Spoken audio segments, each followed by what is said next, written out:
Judulnya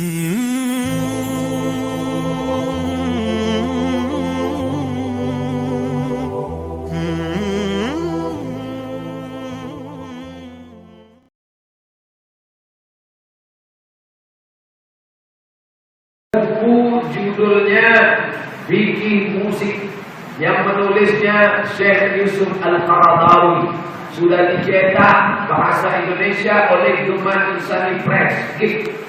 Jadi Qaradawi Bikin Musik, Geman Insani Press. Hadis-hadis yang mengharamkan alat musik, semua hadisnya dhaif, tak bisa pakai untuk hukum. Maka kesimpulannya, seruling, biola, gitar, keyboard boleh dipakai, boleh. Lalu yang jadi masalah apanya? Yang jadi masalah bukan alat musiknya, tapi bunyi syair dan maknanya.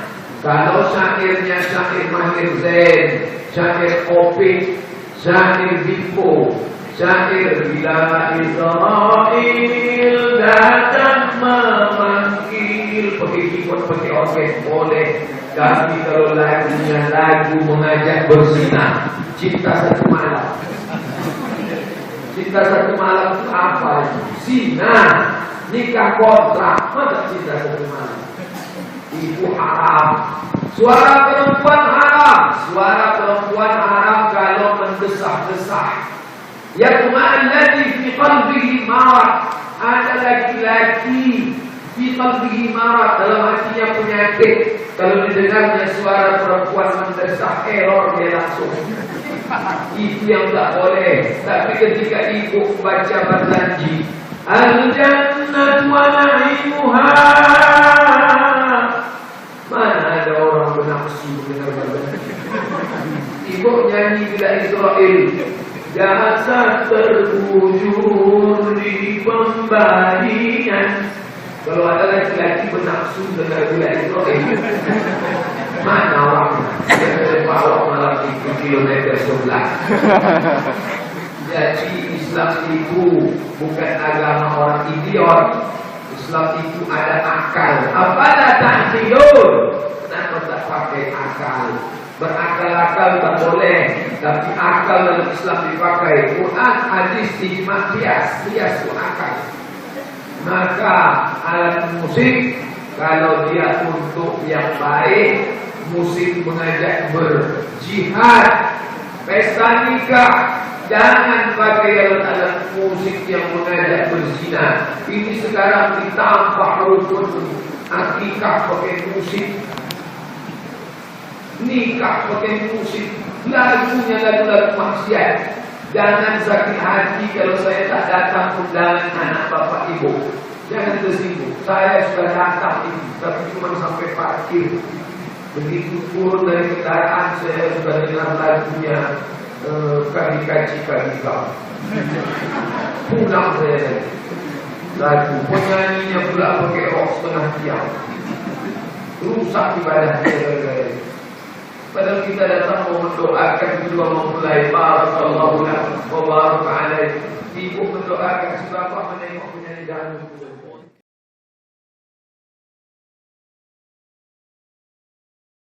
Kalau antum ditanya hukum, antum mesti jujur. Gak boleh antum ambil sesuai selera antum aja. Yang pengen saya begini, itu sampaikan. Yang menurut Nabi padahal benar, antum tutupi karena hanya jamaah ikut keinginan antum. Itu gak boleh. Dosa itu antum. Sikap hukum itu beda. Misal, ada hukum, saya beri contoh, nanti saya teruskan ke musik ya. Ada hukum misalnya untuk sujud nih, setelah i'tidal. Ya, hukumnya ada dua secara umum. Yang pertama adalah sujud dengan menggunakan lutut dulu. Itu ada di Abu Daud nomor hadis 838 dari Wa'il bin Hujur, posisi paling kanan sebelah bawah. Baik, yang kedua ada menggunakan telapak tangan. Di telapak tangan dulu, baru lutut.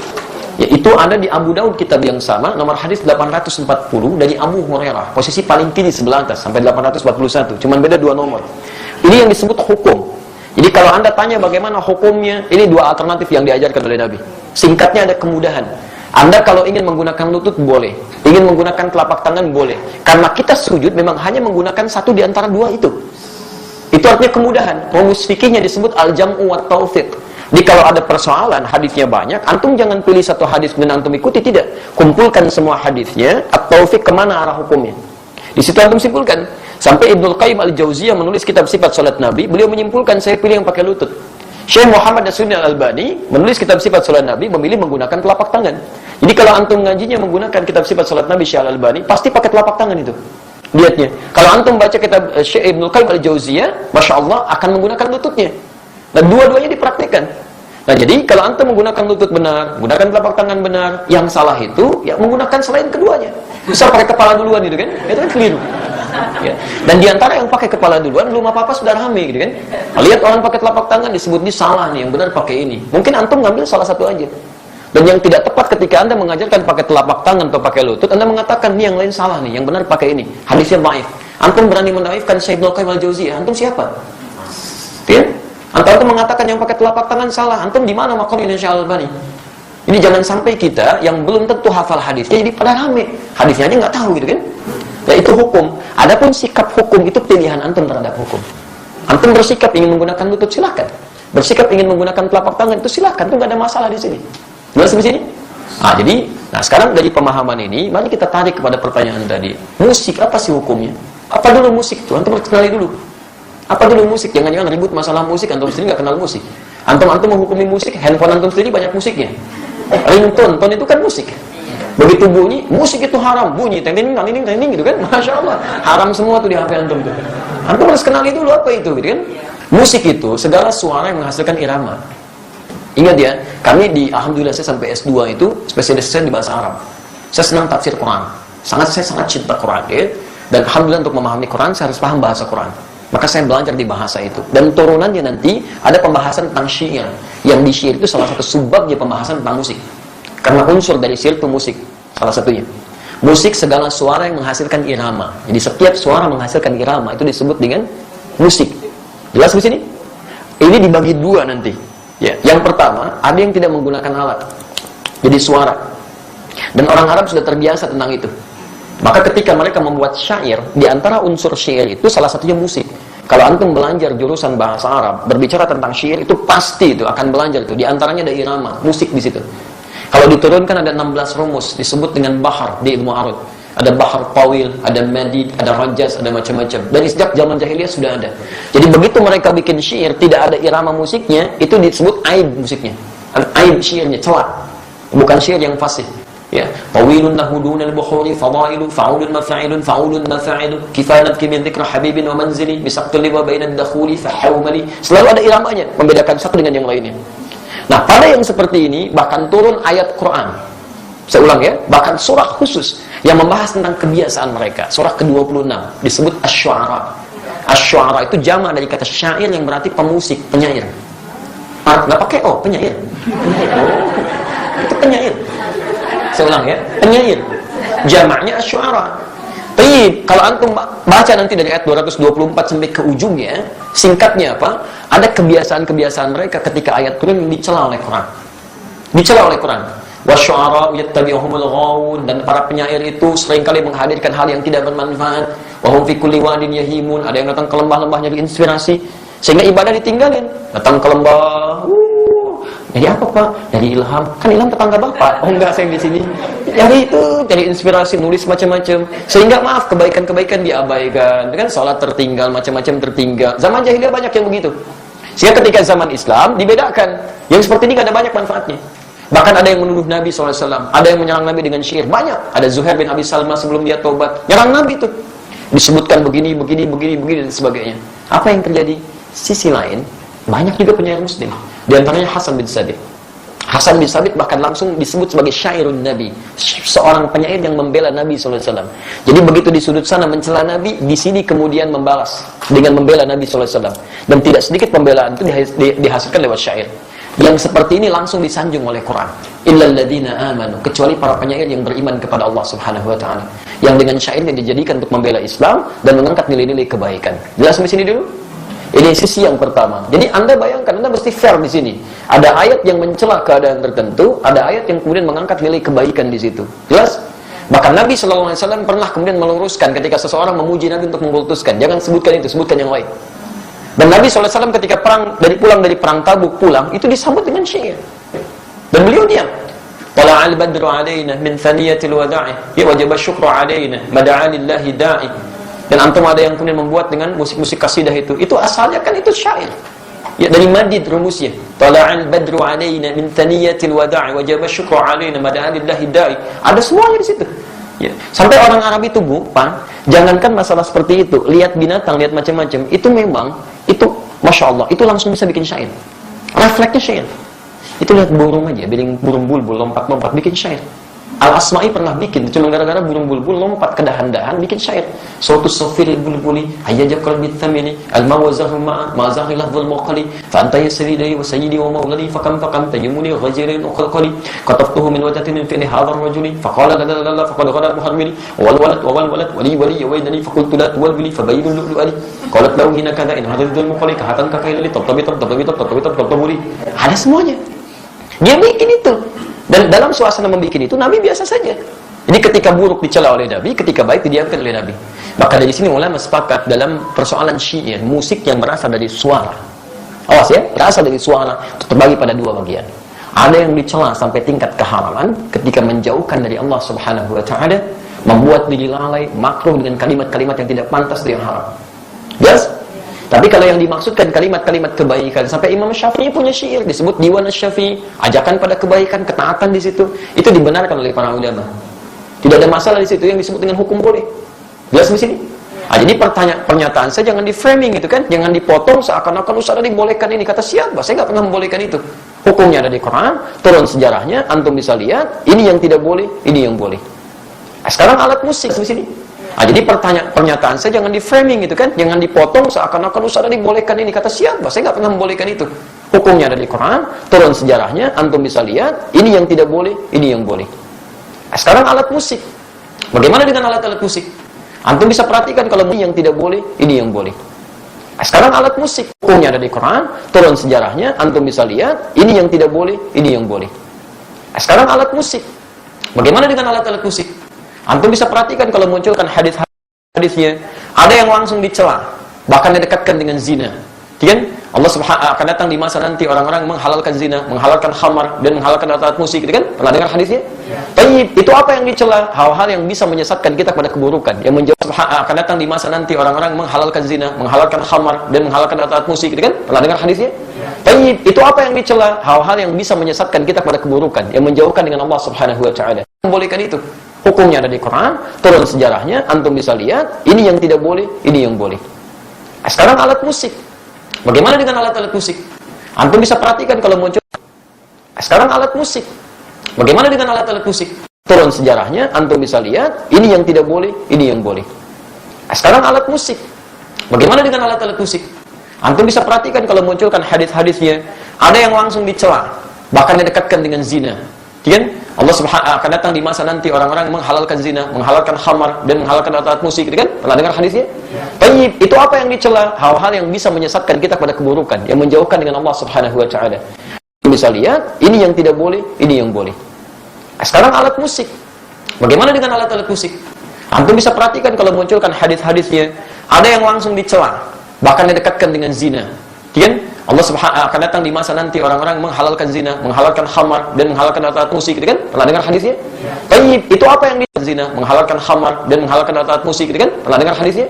Tapi itu apa yang dicela? Hal-hal yang bisa menyesatkan kita pada keburukan, yang menjauhkan dengan Allah Subhanahu wa Ta'ala. Bahkan disebutkan oleh Nabi, seruling itu bagian dari panggilan setan, kan? Karena ketika dia digunakan banyak orang maksiat di situ. Ya, minum khamar, ada yang mabuk-mabukan, ada yang berzina, ada yang macam-macam. Silakan cek ya, silakan antum cek. Setiap kali menemukan musik di tempat-tempat yang tidak baik, pasti turunannya maksiat. Itu yang jatuh haram di situ. Haram dan seterusnya. Tapi ada di antara hadis-hadis yang antum pernah lihat, bukankah pernah Nabi SAW datang ke rumahnya Sayyidah Aisyah? Tapi apa yang terjadi? Rupanya di situ sedang ada pesta yang diadakan oleh Sayyidah Aisyah. Sedang bergembira. Tiba-tiba ada dua di antara khadimahnya sedang bermain gendang gitu kan? Baik, tobul. Dia sedang kemudian bersyair. Datang Abu Bakar. Ketika Abu Bakar datang dikatakan, Abi mazmuri syaitani fi baiti Nabi sallallahu alaihi wasallam. Ini yang setan ada di rumah Nabi. Kata Nabi, biarkan dah ya Abu Bakar. Falikulli ummatin 'id. Karena setiap orang, setiap umat punya hari rayanya. Biarkan aja katanya. Jadi ada yang dibiarkan oleh Nabi, ada yang tidak diperkenankan. Tapi pembiaran Nabi itu juga bukan menjadikan Nabi fokus kepadanya. Nabi nggak fokus. Nabi nggak pernah misalnya pikirin itu, nggak pernah nikmati itu. Jadi beliau biarkan, tapi beliau nggak mencela. Jelas di sini? Ini menunjukkan bahwa pada hakikatnya Nabi tidak mengutamakan tentang musik itu. Yang walaupun itu dibenarkan sebagian yang tadi itu. Tapi kemudian beliau tidak hindarkan karena dikhawatirkan nanti umatnya malah fokus kepada hal demikian. Jadi ada yang dibenarkan oleh Nabi, tidak seketika dilarang dalam sifat-sifat yang seperti tadi. Adapun yang tadi alat musik yang lain yang digunakan pada sesuatu yang maksiat, yang tidak baik, itu yang dihukumi haram oleh agama. Dan pada hakikatnya alat itu nggak ada hukumnya. Alat benda nggak ada hukumnya. Saya mau tanya, apa hukumnya golok? Apa hukumnya pisau? Nah, antum belajar usul fikih dulu. Hukum itu tidak melekat pada benda. Hukum itu melekat pada amalan. Ingat, pada amal, bukan pada benda. Golok digunakan untuk apa? Kalau digunakan untuk sembelih hewan korban, maka hukumnya dia halal. Tapi kalau digunakan untuk, nah ini poinnya, misal ancam orang, bunuh orang. Saya kemarin ke Bali, Masya Allah ya. Begitu turun dari rumah makan, ada seorang, Ustaz, mohon Ustaz untuk makan hari ini aja, untuk makan hari ini aja. Tapi yang dipegang, golok, kemudian pisau, ditutup begini dihadapkan ke kita, begini Ustaz, tolong untuk makan hari ini. Masya Allah. Itu luar biasa ini. Itu luar biasa, dia meminta dengan cara yang tidak elok gitu kan. Walaupun kita paham maksud dia butuh sesuatu. Tapi dia katakan, ini loh pisau saya, ini golok saya gitu kan. Itu nggak boleh seperti itu. Haram hukumnya golok digunakan demikian. Jelas ya? Nah, jadi teman-teman, ketika saya ditanya hukum, saya jelaskan inilah hukumnya begini. Tapi kalau Anda tanya saya, apa sikap hukum saya? Kalau saya menjauhi itu, saya jauhi gitu kan. Saya tinggalkan, saya jauhi. Sekalipun saya paham teorinya. Dan dari situ saya paham, orang barat mengambil rumus-rumus musik dari situ. Saya sampai hafal saya rumus gitar, rumus piano, saya hafal. Karena mereka ngambil dari situ, saya pelajari itu. Tapi saya nggak pernah main begituan. Apakah kalau kita menghafal sesuatu, kalau tas disebut saya membolehkan? Belum tentu. C, D, F, G, A, B, C, D, F, C, D, F, G, D, F, G, A, B, C, D, A, B, C, D, F, G, A, F, G, A, B, C, D, E, B, C, D, F, B, C, D, B, B, C, D, B, C, D, A, B, C, D, A, B, C, D, antum aja belum tentu tahu tuh. Jadi kita membaca sesuatu bukan berarti kita masuk di dalamnya, tidak gitu kan. Untuk merumuskan rumus hukum yang boleh, yang tidak boleh. Antum mungkin biasa, tapi bagaimana dengan orang-orang yang profesi di dalamnya? Ada yang mengajar begini, ada yang begitu. Saya mesti berikan pendalaman hukum seperti ini. Tapi sikap saya seperti ini. Jelas di sini? Baik. Antum boleh tidak sepakat, tapi jangan sampai ketidaksepakatan itu menjadikan kita harus saling mencela. Itu nggak boleh. Nggak boleh. Dalam tidak sepakat pun nggak boleh mencela. Apalagi dalam hal sepakat, kan? Baik. Alhamdulillah. Jelas di sini? Wassalamualaikum warahmatullahi wabarakatuh.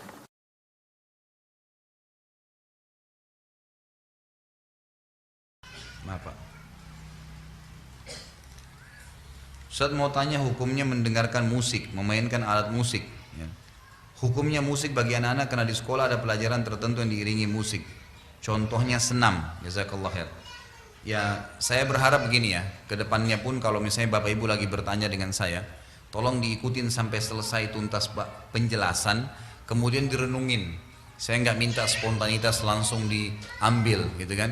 Anda boleh renungin, kemudian Anda lihat nanti ya, insya Allah minta petunjuk sama Allah supaya dikasih petunjuk yang benar.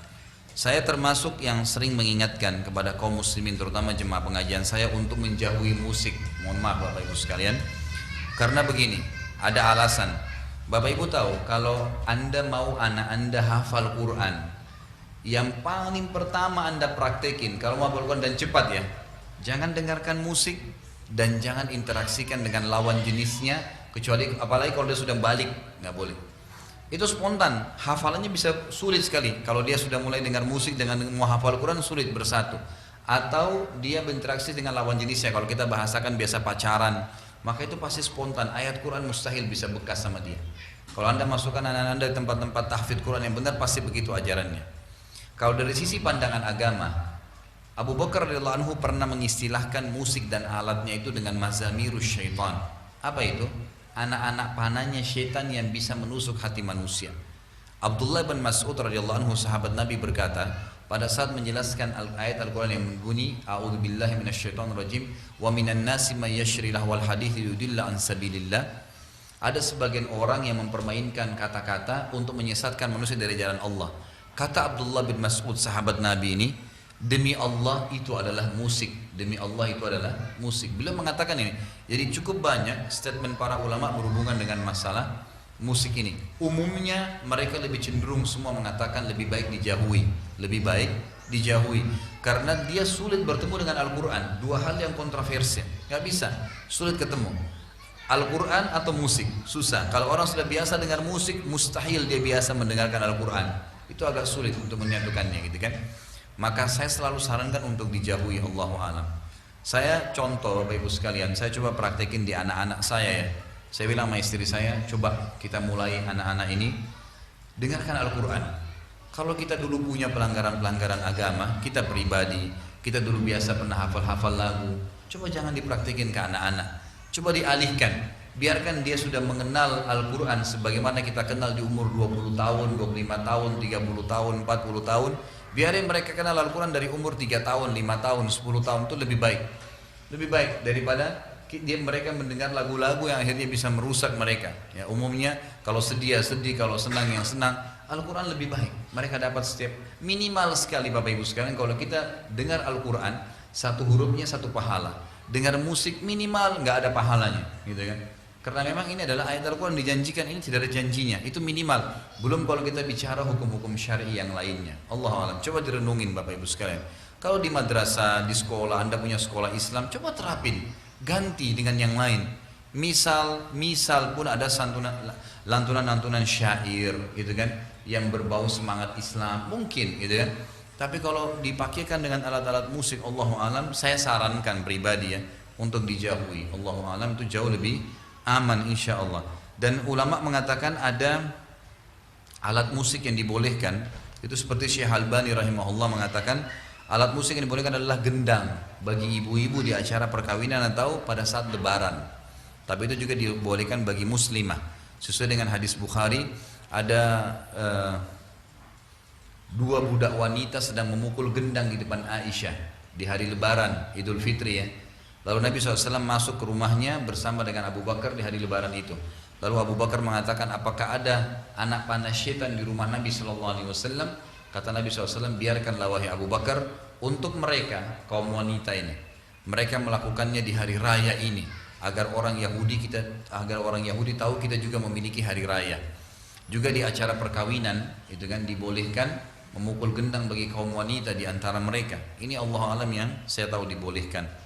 Bapak Ibu bisa beli buku yang bertanya tadi lebih lengkap dengan buku apakah musik itu haram. Ada buku khusus panjang lebar, buku Syekh Albani itu panjang lebar menjelaskan masalah itu. Tapi mohon maaf saya lupa penerbitnya, kalau tidak salah Darul Haq.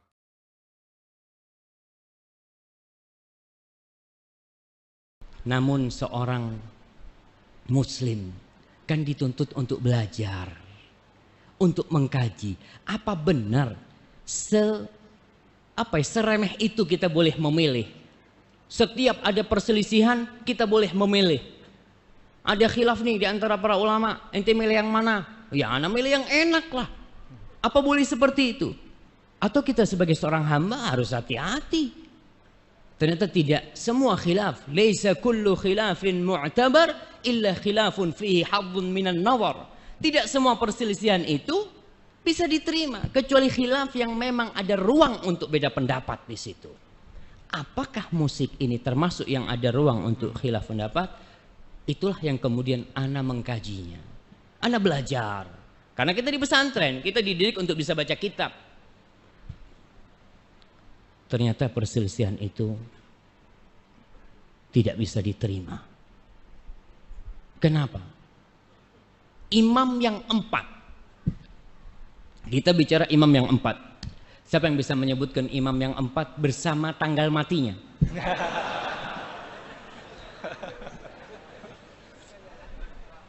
Nah, masa nggak ada mah? Oh, ada tuh di sebelah sono. Fadhal. Imam yang pertama Abu Hanifah 150 Hijriah, alhamdulillah. Yang kedua Imam Malik bin Anas 179, betul. Anak koreksi betul nggak? Anak lihat di sini. Nah, fadhal. Nah, 204 Hijriah Imam Ahmad 241 Hijriah, Masya Allah. Kasih Double, 2 Ustaz, ya, hadiah, double, ya. double hadiah minimal, Masya Allah. Satunya buku lah, kasih buku nggak apa-apa. Masya Allah, Masya Allah. Nah, itu imam yang 4. Dari mulai Abu Hanifah 150. Pada 150 Hijriah itu lahir Imam Syafi'i. Beliau lahir tahun 80 Hijriah, Imam Abu Hanifah. Meninggal 150. Pas meninggalnya Abu Hanifah, lahirlah Imam Syafi'i. Maka dikatakan matal imam wa wulidal imam. Meninggal seorang imam dan dilahirkan kembali seorang imam. Yaitu Imam Syafi'i rahimahullah ta'ala. Kemudian Imam Malik 179. Kemudian Imam Syafi'i 204 dan Imam Ahmad 241. Subhanallah. Itu imam yang 4 berpendapat haram. Saya ngomong mau milih madhab yang mana anak ini? Kalau 4-nya haram, ada madhab lain kata dia. Madhab Zahiri itu ngomong halal. Ibnu Hazm tadi. Ibnu Hazm nih. Ibnu Hazm ini menyatakan halal. Coba kita lihat kapan Ibnu Hazm lahir dan kapan imam yang terakhir meninggal. Siapa yang tahu Ibnu Hazm itu lahir kapan? Ada yang tahu? Ana harus nyontek juga jemaah. Ibnu Hazm ini beliau dilahirkan tahun 384 Hijriah. Imam yang terakhir meninggal kapan? 241. Jadi 143 tahun ya. Betul. 143 tahun kemudian lahir Ibnu Hazm. Dia meninggal tahun 456. Jadi perbandingan meninggalnya dengan meninggalnya Imam Ahmad 200 tahun kira-kira. Ibnu Hazm ini berpendapat bahwasanya musik itu halal. Ana ngomong kira-kira bisa diterima enggak ya? Kalau Anda mau ikut hawa nafsu Anda waktu itu, Anda akan ikut Ibnu Hazm. Tapi setelah dipikir-pikir, masa imam yang 4 nih salah? Kemudian satu imam nih benar. Pendapat dia itu ternyata mendhaifkan semua hadis. Dia mengatakan dalam kitabnya Al-Muhalla Ibnu Hazm yang menyebutkan kira-kira 21 hadis tentang musik. Kemudian dia mengatakan, kata dia, tunggu nih, mana perkataan Ibnu Hazm? Kullu ma ruwiya fiha batilun maudhu. Semua hadis yang diriwayatkan tentang musik ini adalah batil, nggak benar dan palsu. Kok bisa? Masa imam yang 4 nerima hadis palsu sama hadis batil? Ana jadi bingung, kayaknya enggak. Maka kita lihat nih, bagaimana pendapat ulama tentang hadis-hadis yang katanya Ibnu Hazm semuanya batil dan palsu. Ternyata Ibnu Hazm ini seorang alim ulama yang besar, yang senior, tapi dia bukan ahli hadis.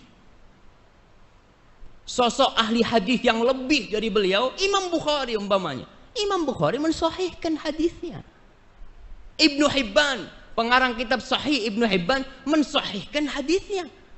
Maka ana ngomong, sepertinya harus dikaji lebih dalam lagi. Apakah benar yang katanya Ibnu Hazm itu semua hadis tentang musik itu batil dan palsu? Kalaupun ada yang sahih, ya nggak sorry gitu kan, nggak ada penyebutan musik itu nggak ada. Maka di sini kita tidak akan merendahkan Ibnu Hazm.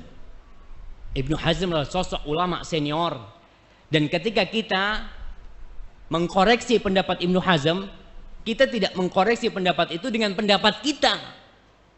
Siapa ente gitu loh, baru jadi ustadz udah berani jelek-jelekan Ibnu Hazm. Lah, ma'adzallah kita menjelek-jelekan Ibnu Hazm. Kita berbicara tentang agama nih. Kita membandingkan antara pendapat yang mengatakan halal dan haram. Bukan masalah makruh ini. Antara satu di ujung neraka, yang satu juga di ujung neraka. Yang mengatakan haram berarti dia, ya sudah, yang melakukannya bisa masuk neraka. Yang mengatakan halal, kalau ternyata dia menghalalkan yang haram, maka dia juga berbahaya urusannya ketika menghalalkan yang haram. Ibnu Hazm adalah ulama senior. Beliau memiliki buku-buku yang banyak sekali. Tapi tetap buat ana Abu Hanifah, Imam Malik, Imam Syafi'i, dan Imam Ahmad bin Hambal, beliau lebih agung buat ana. Kita ini orang awam mau ikut siapa? Orang awam kan biasanya taklid kan ya, ikut-ikutan. Kita mau Ustaz, ana ini nggak tahu dalil Ustaz. Cobalah ana kepingin tahu siapa sih yang berpendapat ini. Imam Syafi'i, alhamdulillah, udah ana ikut Imam Syafi'i. Nggak apa-apa, karena kita mungkin nggak bisa untuk mengkaji dalil. Tapi dilihat antara imam-imam itu mana yang lebih bertakwa, mana yang lebih berilmu dalam permasalahan yang sedang diperdebatkan itu. Nah, Jangan dulu. Semua ulama setelah Ibnu Hazm taklid Ibnu Hazm. Semua ulama. Ulama mutaakhirin yang ada sekarang dari ulama-ulama Azhar ya. Mereka itu hanya menyambung perkataannya Ibnu Hazm, menguatkan perkataannya Ibnu Hazm. Karena imam sampai disebutkan imam yang menghalalkan musik itu Ibnu Hazm. Jadi semuanya itu jadi akarnya Ibnu Hazm. Nggak ada. Yusuf Qaradawi, Ustaz ya. Gimana? Yusuf Qaradawi juga. Iya, umpamanya Syekh Yusuf Qaradawi, Abu Zahra, ulama Mesir, kemudian Muhammad Al-Ghazali, ulama Mesir, yang di buku-buku mereka menyebutkan bahwasanya musik itu halal selama tidak membuat orang itu lalai gitu ya. Itu halal. Siapa imam mereka? Ibnu Hazm. Jadi pokoknya ini di Ibnu Hazm. Kalau kita bisa mengkaji pendapatnya Ibnu Hazm, selesai semuanya. Selesai semuanya. Karena ada di pokoknya ini. Bagaimana pendapat Ibnu Hazm itu? Dia mengatakan itu tadi. Semua. Syekh Albani mengatakan hadis dhaif, kalau semuanya dhaif, kalau banyak itu bisa jadi hasan. Hadisnya banyak sekali, nggak ada tuh, batil. Maka kita lihat bagaimana ya pendapat-pendapat ulama hadis tentang hadis-hadis musik itu. Gitu kiranya. Nah, Tadi Ustaz mengatakan dan Ustaz belum menyebutkan hadis-hadis yang sahih yang mungkin bisa Ustaz utarakan, dan mungkin siapa saja yang hadis-hadis yang sahih tadi yang mensahihkannya, mungkin juga ulama-ulama sekarang ataupun yang terdahulu. nah, ya kalau bicara hadisnya sudah disampaikan Ustaz Ahmad Zainuddin waktu itu. La ya'tiyanna aqwamun yastahilluna al-hirra wal harira wal khamra wal ma'azifa. Akan datang suatu masa yang orang-orang itu menghalalkan zina. Na'udzubillah, nih penghalalan zina sekarang kita lihat tampak sekali. Dan antum bisa bayangkan, WTS sudah habis dari bumi Indonesia. WTS sudah nggak ada lagi. Yang ada apa? Wanita harapan. Hah? Wanita harapan tuh. Ana sampai bingung itu. Ketika seorang mengatakan, ente kerjanya apa? Ana wanita harapan. Keren banget kerjaannya mas. Siapa yang nggak mau jadi harapan? Penghalalan itu mulai. Orang ketika tahu WTS, wanita tunasusila, mau nggak mau dia suatu saat akan bertobat. Karena dia tahu ana nih tunasusila nih. Yang ana lakukan nih haram. Tapi dibikin tuh supaya nggak jadi haram. Ente itu PSK. Apa? Pekerja seksual komersil. Antum nggak hafal? Masya Allah. Nggak apa-apa. Iya, itu yang terjadi. Nggak ada tuh sekarang yang namanya pelacur. Yang ada PSK, wanita harapan. Ini salah satu bentuk ya menghalalkan akhirnya. Orang yang awalnya dia mau tobat, nggak mau tobat. Kenapa? Orang saya ini menghibur Ustaz. Saya ini menyenangkan kaum lelaki Ustaz. Na'udzubillah min dzalik. Kemarin sudah ditutup tuh doli ya. Kita alhamdulillah bersyukur sama Allah Jalla Jalaluh. Semoga semua tempat-tempat kemaksiatan ditutup. Yastahilluna al-hirra wal harir. Mereka menghalalkan harir, sutra. Kemudian wal khamra, minuman. Bagaimana? Saya ingin katakan bahwa saya menghalalkannya ini bukan mereka yakin itu haram, bukan. Mereka menghalalkannya itu karena ada syubhat. Orang yang menghalalkan musik, kita tidak mengatakan dia kafir, tidak. Karena dia menghalalkannya menurut dia. Ini hadisnya masih lemah. Kan segala sesuatu itu halal kecuali yang ada dalilnya. Ketika dalilnya lemah, anak rasa anak nggak mau ikut gitu kan. Apakah benar seperti itu? Ini hadis mengatakan mereka akan menghalalkan zina, sutra bagi kaum lelaki. Kemudian yang ketiga, khamr. Khamr itu sudah nggak disebut minuman keras sekarang. Di Arab itu disebut namanya al-mashrubat ar-ruhaniyah. Minuman rohani. Itu orang kalau minum, ente minum apa ini? Minuman rohani, biar ente tenang gitu kan. Orang kan, oh coba gitu kan, na'udzubillah, na'udzubillah. Itu orang menghalalkan itu. Dan yang keempat, wal ma'azifa. Ma'azif itu jam'u mi'zaf. Jamak dari mi'zaf. Mi'zaf itu artinya alat musik. Subhanallah. Dan ini salah satu jawami'ul kalim yang diberi Rasul SAW. Beliau mengucapkan kata-kata yang ringkas, tapi maknanya luas sekali. Beliau tidak mengatakan yang haram itu gendang, yang haram itu tombur, yang haram itu piano, enggak. Ma'azif. Karena memang banyak alat-alat musik yang tidak ada di masa Rasul SAW. Yang terdiri selanjutnya, Ustaz, hadisnya ini katanya Ibnu Hazm dhaif, sama palsu. Enggak palsu kalau hadis ini. Ibnu Hazm mengatakan hadisnya mu'allaq. Mu'allaq itu yang tidak disebut perawinya. Bukhari menyebutkannya dalam sahihnya, tapi dia tidak menyebutkannya secara musnad. Sanadnya lengkap enggak. Ada yang terputus. Oke, Imam Bukhari menyebutkan itu dengan sighatul jazm. Yang pasti dia meriwayatkan hadis itu. Dan kemudian kalau dikatakan putus, oke. Imam Bukhari tidak menyambungnya. Tapi ulama hadis bukan hanya Imam Bukhari. Perawi-perawi hadis itu banyak sekali. Imam-imam itu. Oleh karena itu Ibnu Hajar al-Asqalani yang bermadhab Syafi'i, dia menyambungkan sampai dari 9 jalur. Hadis itu bersambung sampai Rasul SAW. Dan terbukti hadis ini diterima oleh ulama-ulama madhab yang 4. Dijadikan itu sebagai patokan. Kenapa mereka berpendapat musik itu haram? Siapa aja yang mensahihkan? Anda kepingin tahu?